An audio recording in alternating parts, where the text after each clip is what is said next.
You are listening to Venus Rose, interactive spiritual Q&A and the power of sound. Music is like sunshine. Hello, conscious souls. How are you feeling? The energies of the intense full moon in Aquarius are still lingering. How has your past week been? Any revelations? Any emotional outbursts from friends or colleagues in the last days? The weather is also up and down in my area. Another heat wave is ruling. After a short thunderstorm, the temperatures cooled down a bit, with rain during the night. Leo season has started. The Sun in Leo is about to align with the star Sirius, and the Lionsgate portal has already opened. Jupiter conjuncts with the Sun once a year and amplifies the themes of the specific zodiac sign. Only every 12 years, the biggest planet of luck joins forces with the Sun in the sign which is ruled by the Sun. Leo is a fixed fire sign. Our Sun is also fixed in our solar system, although it appears to move day in and day out. We all know that without the Sun there would be no life on Earth. And every day I find it fascinating that mathematically the distance is perfect, that the Sun is not burning us down completely. The radiating Sun that emanates light stands in astrological terms for the ego part of the personality, which is represented by Leo. The part of us that is engaging with the outer world. In the physical body, the heart stands for this life-giving force, radiating in the center of the body. When I asked what needs to be put out there for this episode, the inner sun came up. This refers to our third, the solar plexus chakra. The sun in the cosmos is being quite active through solar flares currently, but also in the last months. Jupiter, who is the ruler of Sagittarius, immutable fire sign, is currently, as I already mentioned, conjunct to the Sun. The last time we had this constellation was 12 years ago. All of this is already a strong focus on fire. May I remind you, though, that we are also still in the year of the fire horse, from the Chinese astrological point of view. The last time that took place was 60 years ago. The fire theme resonates with the heat waves that are surging all around the world, on every continent. I said in the episode in February about the fire horse that fire will bring transformation without compromise. So here we are. From a spiritual lens, I ask, what is happening within us? What is burning deep within that wants to be seen? Is your inner sun shining as bright? What has been hiding in the shadows that needs to be burned? I was in a group call on the day of the full moon with lovely people, soul friends, and the theme was about what wants to show itself, what gifts do we have to share with others that want to take the center stage, like the Leo principle loves to do. Interestingly, there was one sister who was dealing with one of the core issues I am dealing with as well, to be comfortable with being visible.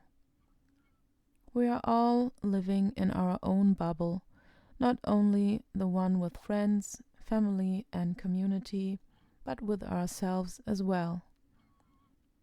Our inner sun is not only another name for our solar plexus chakra, which is part of a system within our light body, but this chakra also corresponds with the sun in our solar system. For some, this may seem far-fetched.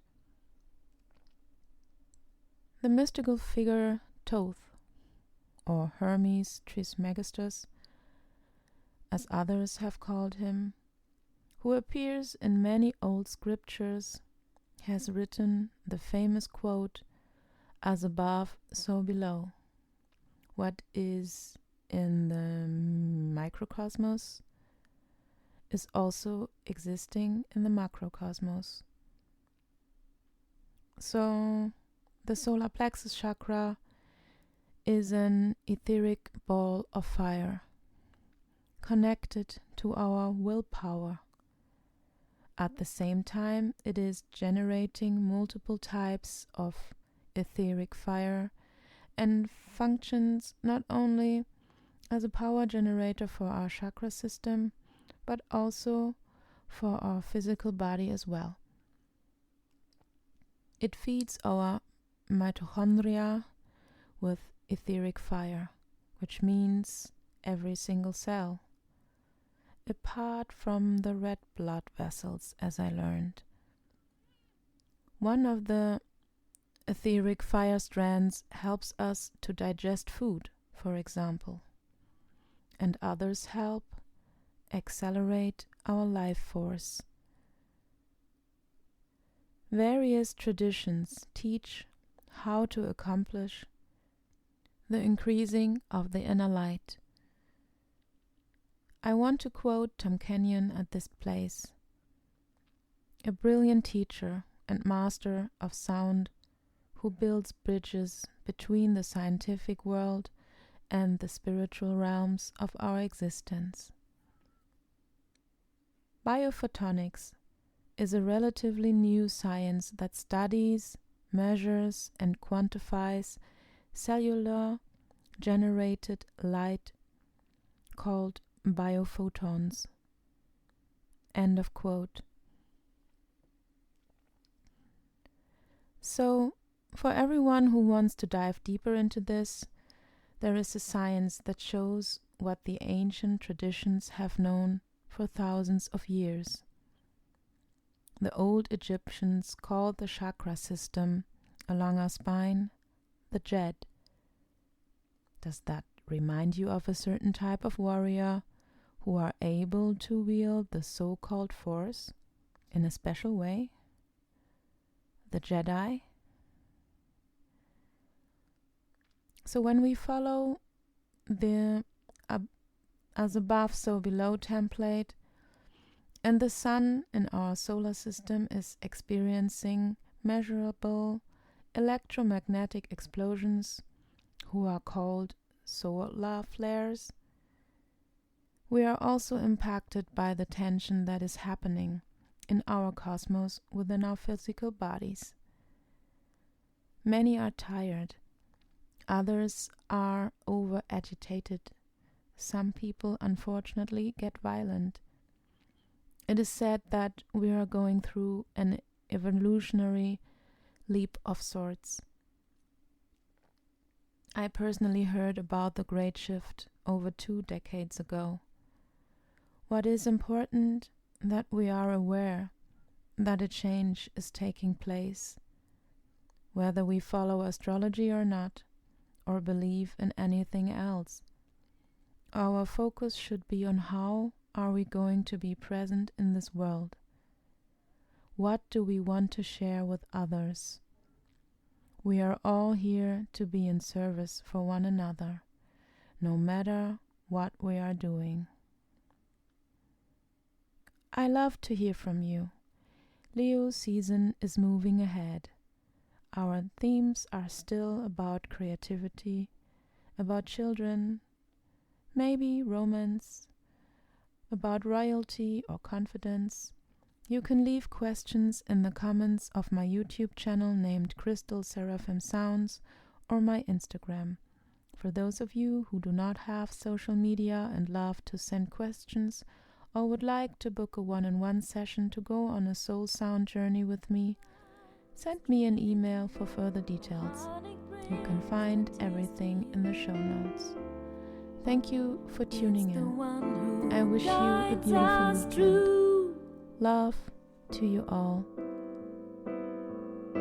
Rose.